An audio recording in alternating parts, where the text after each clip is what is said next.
Hi everyone, it's Lit Lessons for GCS Memes here. Today we'll be looking once again at William Shakespeare's Macbeth. We're not looking at a character today, we're instead going to look at a theme, and the theme that we'll be mainly focusing on today is the theme of guilt. Okay, so we'll be looking at some key extracts for guilt in the play, looking at which characters particularly are affected by the emotion of guilt, and thinking about how we'd answer that if it was a question that was to come up in a GCSE examination. Now, before we do that, I thought we'd quickly go over the themes, or more correctly referred to, motifs in Macbeth. Okay, these are the kind of things that you might be asked to write about.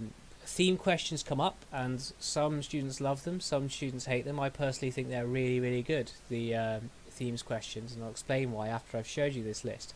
But that means you must revise these things that I'm about to show you, and you should do paragraph plans, mind maps of where you see these things appear in Shakespeare's plays. I'll show you the list now. You might decide to pause the video just after them to make sure you can jot them down and make a bit of to-do list of the things that you need to think about and write about for your revision. So here they are. Now, all of these things are things that appear quite regularly in Macbeth.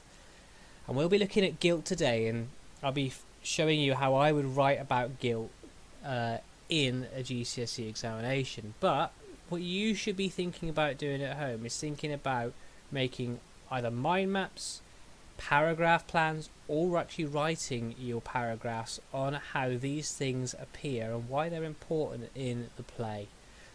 What I love about the theme question is that you get to look at different characters. You're not restricted to just talking about one character. And then when it comes to being in the exam, I would highly recommend you write that bullet pointed plan ready to write your response on, so that you've got loads of good ideas before you go in. So let me show you how I would do this with guilt. I wouldn't just talk about one character, I'd talk about a range of characters, and then I do something which I'll show you right at the end of this video if I was really struggling as well to write just purely about guilt. So the first character I'm going to look at, and probably quite predictably when I'm thinking about guilt, is Macbeth.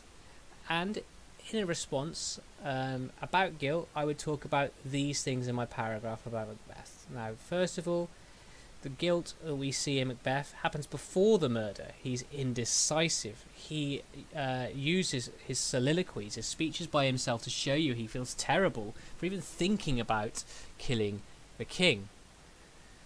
He hallucinates too. If we think about the ghostly dagger in his famous speech, "Is this a dagger which I see before me?"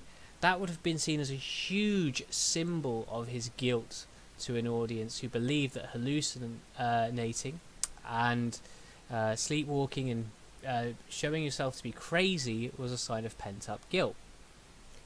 After the murder, he believes he's cursed. He thinks he hears someone say he'll never be able to sleep again, or say amen.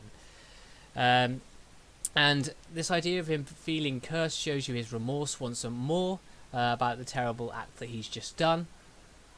And slightly later on in the play, after Banquo's murder by the murderers that he's employed, he sees Banquo's ghost. And the fact that he only sees that ghost may make us think that actually it's guilt manifesting once again in his mind, that it's all in his head, as he can't appear to deal with the terrible things that he is doing. So that's Macbeth's guilt kind of summarised, and as you can probably agree, it's pretty straightforward stuff. We get to cover a nice range of moments in the play, and we can show off our knowledge of that character fully. Let's have a look at our next character, and what makes this a lovely question is that we get to look at the next most primary character, being Lady Macbeth. Now, at first, it appears she lacks the ability to feel guilt. She lacks any remorse at all. But in Act 5, Scene 1, we see her sleepwalking. I would do all of my ideas about Act 5 when it comes to Lady Macbeth's guilt. And once again, as I've already said, sleepwalking madness is a sign of pent-up guilt for those people in Shakespeare's time. They actually believed that was the reason people sleepwalked and were mad. As well as this, we see her rubbing her blood off her hands. So this has become a universal saying for someone who is guilty and someone who's done something wrong. And the fact that she's unable to get her hands clean really contrasts with the ease she claims it will be to rub the blood off their hands after the murder earlier on in the play. As well as this, she actually starts recounting her and her husband's crimes, which shows that she's unable to take her mind off all the terrible things her and her husband have done. She says, for example, the Thane of Fife had a wife, where is she now? And this shows that she feels guilty for the death of MacDuff's wife. Okay, so that's really important. She's constantly repeating in her sleep and unconsciously those terrible crimes in her mind. And eventually she goes on to take her own life. It appears she's unable to live with that guilt of all the terrible things her and her husband have done. And this would have been an ultimate sin in a time where the gift of life was seen as the most sacred thing that God has given us, and it's a flat insult and sacrilege to take that away from yourself. So that's Lady Macbeth's guilt. Now the next character is slightly more minor, and that's Macduff's guilt. He's one of my favourite characters from the play, so I thought I'd show you how he exhibits guilt. And his guilt's primarily directed at the fact that he left his children, I should say, and his wife quite vulnerable in Scotland as he went to go to England to try and get an army to take Macbeth off the throne. And he refers to his wife and his children as chicken and damn, showing he has sees them as vulnerable and that they had no chance because of this fatal error that he made. He feels very responsible indeed, and he actually refers to himself as sinful, which shows you his self-criticism of his mistake for leaving his family in harm's way. And actually he plans to get revenge immediately after finding out the news of his family's demise.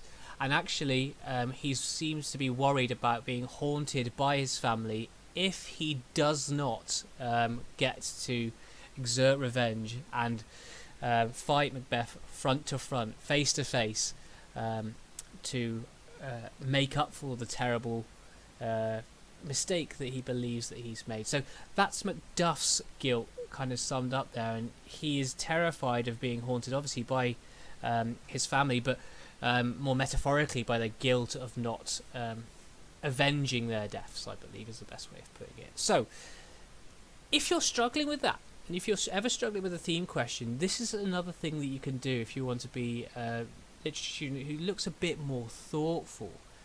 Try consider the opposite, where characters don't feel something. So in this example, let's have a think about which characters show a lack of guilt, show no guilt at all. So let's have a think then. The characters I would have gone to here are the witches. They simply love to cause mayhem, trouble and anguish on people, and I've put a quotation there for you that shows that. You can refer to Lady Macbeth and her the speed with which she gets on with planting the daggers, which contrasts massively with Macbeth, who is completely beside himself at this moment in time. She is able to get things done, which shows she's not feeling any guilt towards Duncan's death at all. And Macbeth himself perhaps shows a lack of guilt towards Macduff's family when he says that my soul is too much charged with the blood of thine already to Macduff at the end of the play. Some say that he's being sincere here, that he's saying I don't want to kill you too, I've already killed too many Macduffs, but I also think it could be suggested that he's taunting Macduff here and reminding him of the death of his family. So have a bit of a go at that question. I've put a little bit of a mini mind map there of the kind of things I've just covered in this video. You could do a paragraph on each if you wanted to really do some detailed revision. And I'll put a full text in the description for you as always. So feel free to pause here and have a go at this question before I then show you your meme. Okay, now I'm really proud of this meme.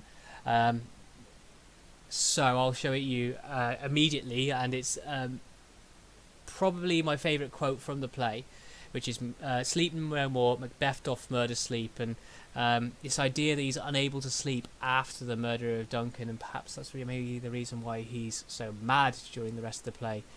It's very significant in my mind. So do remember that quotation. Use that meme to help you. If there's anything else I can help you with, make sure you write in the comments section. And as always, if you haven't already, like and subscribe this page.